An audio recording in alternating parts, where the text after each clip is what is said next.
Alors dans cette vidéo, on va voir ensemble comment faire une case à cocher avec la méthode via le contrôle de formulaire ou la méthode via le contrôle ActiveX. On avait vu précédemment comment faire les cases à cocher. Donc on avait vu comment faire une case à cocher avec l'onglet développeur, insertion, on avait fait le contrôle de formulaire, ce qui donnait ici une cellule liée lorsqu'on activait les propriétés de cette case à cocher.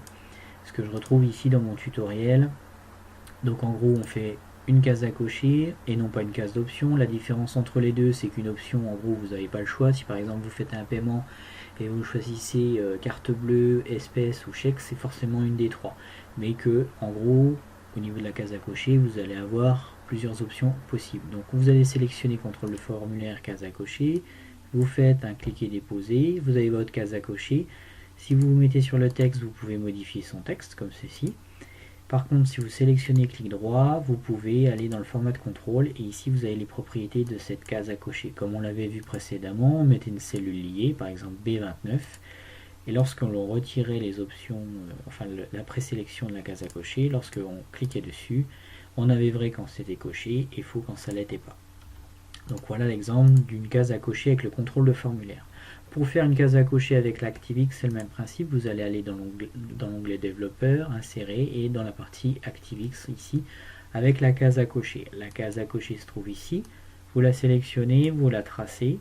La différence entre les deux, vous voyez ici case à cocher avec un numéro, et ici vous avez marqué checkbox. Checkbox correspond à la case à cocher sous ActiveX.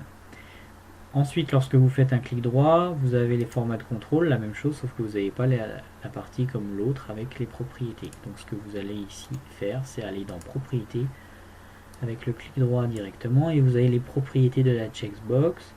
Ici, vous avez possibilité de mettre un accélérateur et la cellule liée. Ici, vous pouvez mettre par exemple S30.